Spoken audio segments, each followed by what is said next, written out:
I had to go see my father recently. It's always a little dicey when I see my dad. My dad used to think I was gay when I was in college, you know, because I went to art school. It's kind of a red flag, let's be honest. With rainbow stripes. I mean, who am we kidding here? I remember I called him once from college and I was like, hey, Dad, I've met someone at school. I'd love for you to meet them. And I could tell he was confused. He's like, well, that's great, Kevin. What's this human being's name there? You know? And I'm like, oh, her name's Jennifer. And I could just hear the tears hitting the receiver. And when we got to his house, it was so cute. There were all these signs that said, it's a girl. And there was balloons, stuff. Yeah. We had ice cream cake. It was awesome. I don't know why, but I always end up looking like more of a pansy in front of my father than I do even normally. It's kind of upsetting. We're eating lunch recently, and like my dad orders something tough sounding, like a dead deer he killed himself, or a shark or something like that, you know, and like I just picked inadvertently the gayest thing on the menu I could find. I'm like, yeah, could I go ahead and get the rosemary saffron chicken? And I just look at his poor face, and I'm like, you know what? And a pap smear while we're at it. Why don't we just do that? Maybe a side of panties while we're at it, because I'm basically a woman at this point. It's terrible. It's a terrible true story, you guys. I have a new girlfriend at the moment. I'm very excited about that. I tricked a woman into dating me, which is why I'm so proud of myself. Through a combination of a bad relationship with her father and a love of wine coolers, I get to have sex on a regular basis, so thank you, Zima. I appreciate it.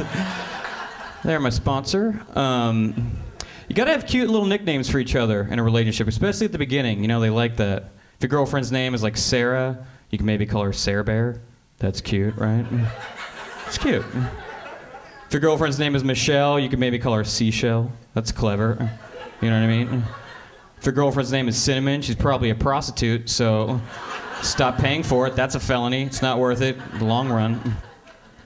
My girlfriend's not white, which I'm very excited about. I'm determined to mate interracially. I don't know about you guys, but I want to get these awkward wasp genes out of my bloodline as soon as possible. I want my kids to be able to go to the beach, have a good time. Maybe have the option of tanning, perhaps. That might be nice for them. And I don't know if you guys have noticed this, it's just getting less cool to be a white guy every year. What happened to us, dude? We were in charge.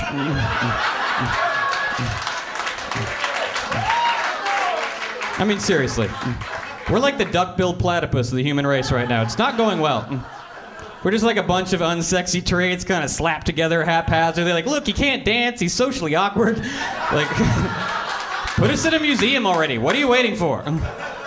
I just pictured the exhibit, like an animatronic statue of me and my dad waving, "We don't like spicy food," with our pants pulled up too high. The American wasp. He went extinct because no one would have sex with him. Yeah.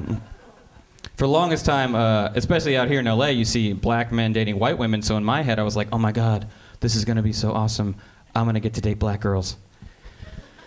Not really, not so much.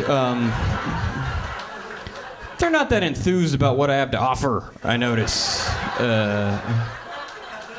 I find it's not that funny. I